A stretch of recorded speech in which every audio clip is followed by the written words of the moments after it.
তো আমরা ভগবদ গীতার বিষাদ যুগের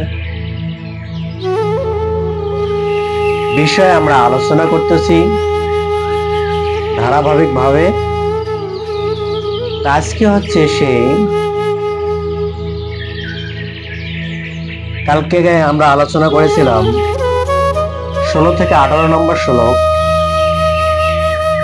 আজকে হচ্ছে 19 নম্বর শ্লোক। 19 নম্বর শ্লোকে যারা অধর্ম করে তাদের ধর্মের শঙ্খধ্বনি শোনা মাত্র তাদের হৃদয় কিভাবে ভয়ে বিদরিত হয় সেই বিষয়ে আলোচনা করা হয়েছে। তো আমরা শ্লোকটা শ্রবণ করি। স্বঘোষ ধাতরাষ্ট্রনম হৃদয়নে বয়াত নভ্যংস পৃথিবী চৈব তুমুল অভ্যন্তর অনুদায়। অর্থাৎ বিভিন্ন সংকেত ধ্বনির সেই শব্দ ছিল প্রচন্ড, তা আকাশ ও পৃথিবীকে কম্পিত করে ধৃতরাষ্ট্রের পুত্রের হৃদয় বিতীর্ণ করেছিলেন। এখানে এই যে কথাটি বলা হয়েছে, কথাটি বলার মাধ্যমে আমরা দেখতে পারি যে আমাদের ভয় নামক যে বস্তু আছে সেই বস্তু সংকেত ধ্বনি শ্রবণ করা মাত্রই আমাদের হৃদয় থেকে বিদরিত হয়। এখানে প্রভুপাদ তাৎপর্য বলেছিলেন যে ভীষ্মদেব এবং দুর্যোধনও শঙ্খ বাজিয়েছিলেন, কিন্তু তাদের শঙ্খ ধ্বনিতে পাণ্ডবদের কোনো কিছুই হয়নি। বরঞ্চ ভগবান কৃষ্ণ, অর্জুন এবং মহারাজ যুধিষ্ঠির যে শঙ্খ বাজিয়েছিলেন সেই শঙ্খের ধ্বনিতে তাদের ধৃতরাষ্ট্র হৃদয়ের পুত্র ভয়ে ভীত হয়েছিলেন। কেন? কারণ যেহেতু সেখানে ভগবান কৃষ্ণ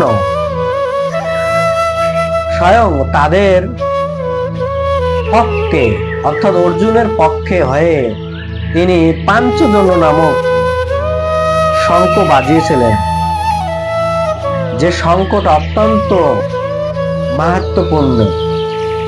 এই পাঞ্চ নামক শঙ্খ কিভাবে পেলেন ভগবান? না, ভগবান কৃষ্ণ তিনি যে গুরুকুলে শিক্ষা গ্রহণ করেছিলেন সেই গুরুকুলে কি করেছেন? গুরু দক্ষিণা দান করার জন্য তিনি তার গুরুদেবকে আবেদন করিয়েছিলেন যে হে গুরুদেব, আপনি আমার কাছে গুরু দক্ষিণা হিসেবে কি চান? কিন্তু তা ভগবান কৃষ্ণের গুরুদেব তিনি নিতে অস্বীকার করেছিলেন। কিন্তু তার গুরু মাতা তিনি বলছিলেন যে আমি যা চাইবো তা তো তুমি দিতে পারবে না। তা কৃষ্ণ বলছিল যে মাতা আপনি কৃপা করে বলুন কি চান। তখন ভগবান কৃষ্ণকে বলছেন যে আমার একটি পুত্র ছিল, যে পুত্রটি সমুদ্রে স্নান করতে গিয়েছিল, সমুদ্র থেকে আর ফিরে আসেন। তখন ভগবান কৃষ্ণ বলছে ঠিক আছে, আমি 7 দিন পরে আপনার ছেলে আপনার কাছে আমি পুনর্জীবিত করে নিয়ে আসব।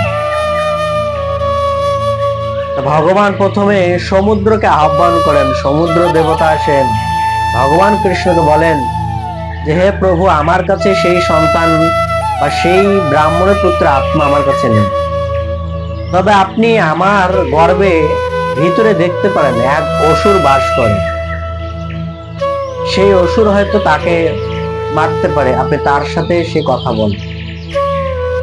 ভগবান কৃষ্ণ তখন সেই সমুদ্র প্রবেশ করেন, আর এই প্রবেশ করার মাধ্যমে তিনি সেই 55 অসুরকে বধ করে এই শঙ্খকে তিনি লাভ করেন। তখন সেই অসুর বলেন যে আমি ব্রাহ্মণের ছেলেকে মারিনি।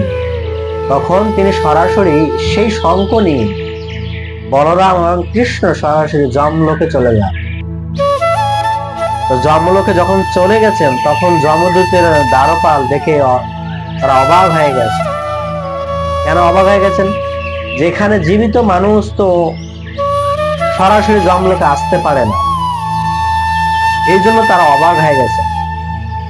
তখন ভগবান কৃষ্ণ সেই পাঞ্চজন্য শঙ্খ বাজিয়েছিলেন, যে শঙ্খের মাধ্যমে পুরো জমপুরি কম্পিত হচ্ছিল।